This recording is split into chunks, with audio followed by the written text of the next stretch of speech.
So this lesson is about sequences. Sequence, of course, is an ordered list of values. For example, you could just express it A1, A2, A3, etc. You can have this sort of curly brackets notation, and you can even have a formula inside the curly brackets notation. So for example, the sequence of 2n plus 1, you of course plug values in for n. If it's an infinite sequence, you can even have as n goes from 1 to infinity on the right-hand side. If it's finite, you could stop like at n equals 1 to 10 or whatever to indicate how far it goes. You can graph a sequence on the coordinate plane where n would be the input, so it goes on the horizontal axis, an is the output, and then the dots represent each of the values along the way. This particular example has a limit. In this case, it kind of looks like an asymptote, etc. Lots of different ways that you can describe sequences. And of course, we have the definition of converging sequences. So if the limit as n goes to infinity of an, or of the formula, is some real number, let's call it L, then we say the sequence converges to L. Of course, if you do not get a limit, then we say the sequence diverges. Here's a few basic formulas that we're going to take advantage of for limits. The limit as n goes to infinity of 1 over n is going to be 0. The limit of 1 over n to the k is going to be 0 if k is greater than 0. The limit of c to the n, that's like a geometric sequence, is going to be 0 if the absolute value of c is less than 1.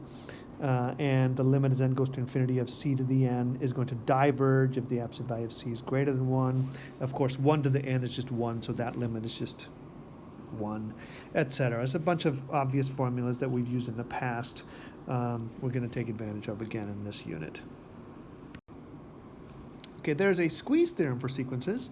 It essentially says that if you have three sequences, the AN sequence, the BN sequences, the CN sequences, and they are all sequences of real numbers, and if you know that for all n in z plus, and it actually doesn't have to happen at the beginning, but past some value, let's call it k, if this inequality here, where an is less than or equal to bn is less than or equal to cn, is true after some k, for all n after that, then if you know that the limit of a sub n and the limit of c sub n, that's the inner one and the outer one, if they are the same, if you get the same limit, L, a real number, then the limit of b sub n also goes to L. It's very similar to the squeeze theorem for functions, except we're dealing with sequences instead of functions.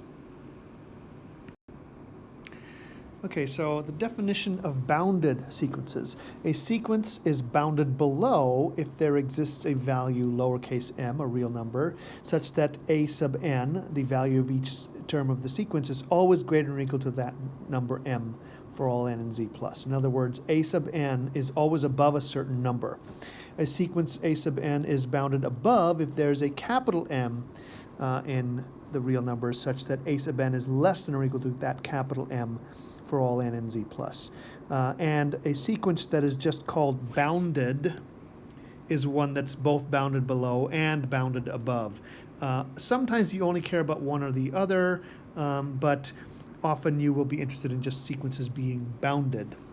Then we have a special theorem which basically says that every convergent sequence is bounded, which makes sense because, after all, if the sequence converges, that means it has a limit. And remember, it's a list of values, real values, so there must be some upper limit. It never goes above something. It might be one of the terms in the sequence. There must be some lower limit. We're not getting infinity. We're not growing infinitely or going to negative infinity because of that limit. And in between, you can't have a vertical asymptote because it's not a function. It's a sequence of real numbers. So every convergent sequence is bounded. All right, so here's a few examples. If a sub n is the sequence formula 4/5 to the n plus 3 over n minus 9 for all n in z plus, find the limit as n goes to infinity of a sub n. So here we go. The limit as n goes to infinity of a sub n is just the limit as n goes to infinity of 4/5 to the n plus 3 over n minus 9. And of course, as n goes to infinity, 4/5 to the n is going to go to 0. 3 over n is also going to go to 0.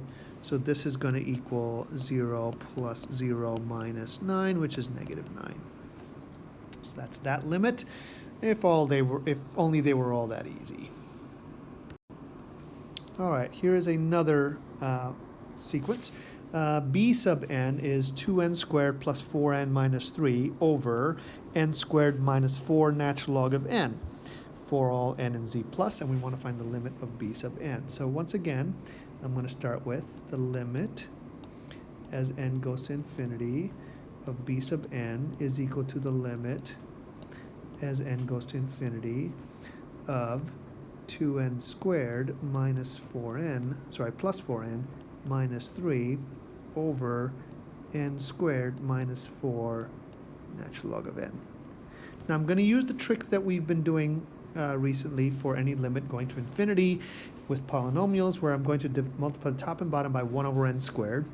So I'm going to do that in my head and write the result. So the limit as n goes to infinity of 2 plus 4 over n minus 3 over n squared all over 1 minus 4 natural log of n over n.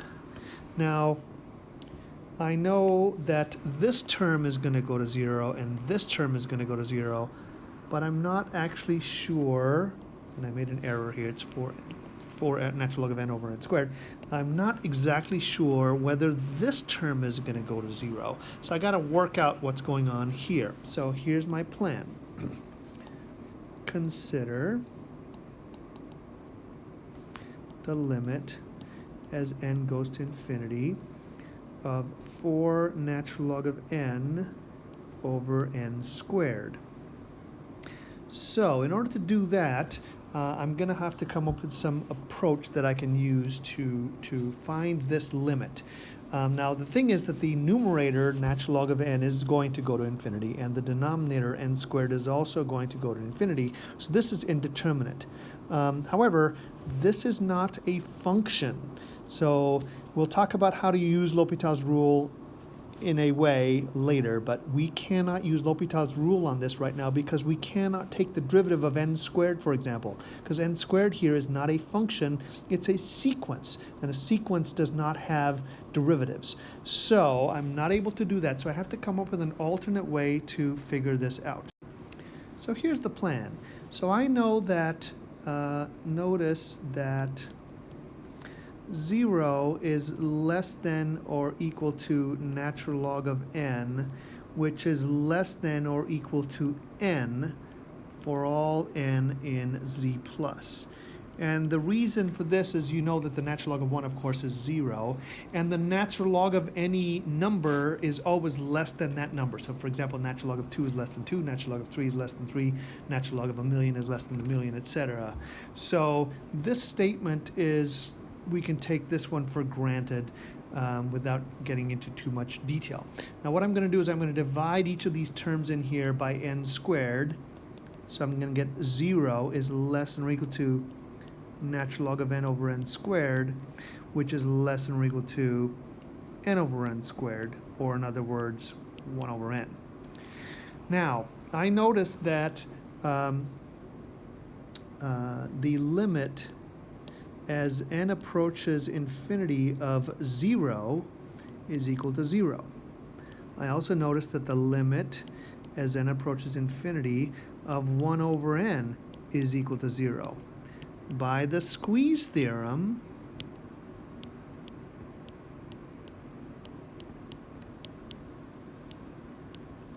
the limit as n approaches infinity of the function in the middle, which is natural log of n, or not function, sorry, the sequence in the middle of natural log of n over n squared is also going to equal 0. Therefore, the limit as n goes to infinity of 4 times the natural log of n over n squared, if I just multiply 0 by 4, it's still 0, that's going to equal 0. So now I've discovered, and I've convinced everybody by the squeeze theorem, that this part of the limit is going to go to 0. So I go back to my beginning, and I say the limit as n approaches infinity of b sub n is equal to the limit as n approaches infinity of 2 plus 4 over n minus 3 over n squared all over 1 minus 4 natural log of n over n squared is equal to 2 plus 0 minus 0 over 1 minus 0, which is equal to 2. And I finally was able to find the limit of this particular sequence. So again here, this could not be assumed going to 0 because it's really infinity over infinity. However, these are not continuous functions or differentiable functions, so I can't take derivatives. And as I said later on, I'll show you how you can actually get around that anyway. But the squeeze theorem did work. It required us to know this rule here, which I would recommend that you kind of just sort of remember. I can't tell you to memorize it necessarily, but that should be that's a known factor, just like saying that the absolute value of, that sine x is between -1 and 1, or the absolute value of sine x is always less than or equal to 1. Things like that. Okay, here we go. We're asked to show that the limit as n goes to infinity of sine n over n is equal to 0. So I'm going to use something that I just mentioned a few minutes ago. So notice that -1 is less than or equal to sine n, which is less than or equal to 1 for all n in z plus. Right, because that's all I care about is n in z plus. Therefore, -1 over n is less than or equal to sine n over n, which is less than or equal to 1 over n for all n in z plus. The limit as n goes to infinity of -1 over n is equal to 0. The limit as n goes to infinity of +1 over n is equal to 0. So by the squeeze theorem,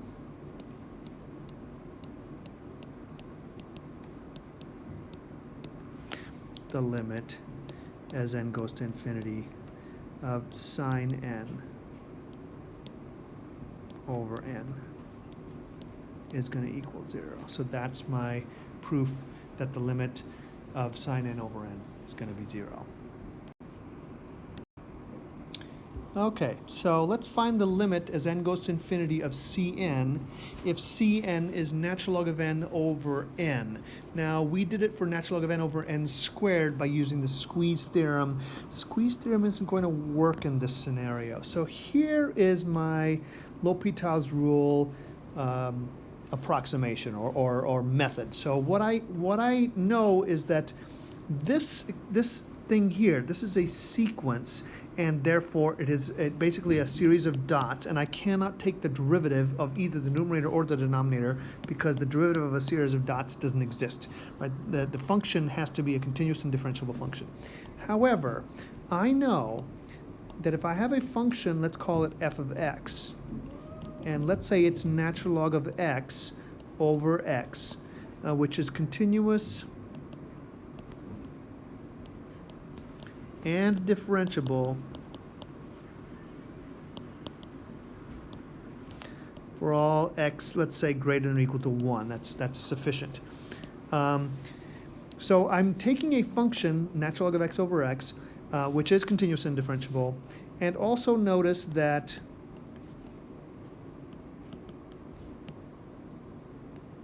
C sub n is just f of n, which essentially is saying, and I'll draw a little illustration here. I don't know what the function looks like. I'm totally randomly drawing this function. It could be anything, okay? So function might look something like this, okay? That the C sub n values are, let's say, over here, and over here, and over here, and over here, and over here. So what I'm saying is that the sequence values follow the shape of the function. So if I could get this function to have a limit, then the sequence would have to also have that same limit. So that's what I'm going to do here. So I have this continuous and differentiable function. You do not have to draw this when you're doing the problem, but you do need to say let f of x be natural log of x over x, a continuous and differentiable function for all x greater than or equal to 1. Again, that just any starting point is okay. I'm going to use 1 here so that way I know that I don't not dividing by 0. And then that Cn is the same as f of n. So now let's consider the limit of the f of x function. So the limit as x goes to infinity of f of x is the limit as x goes to infinity of natural log of x over x. Now this is of the form infinity over infinity. So I'm going to use L'Hopital's rule. And I'm allowed to use L'Hopital's rule on this continuous differentiable function. I was not allowed to use it on the sequence. I know it's a subtle thing, but you have to be consistent with things. So the limit as x goes to infinity of f of x turns into, well, the derivative of limit as x goes to infinity, the derivative of natural log of x is 1 over x, and the derivative of x is 1. So this is going to be 0.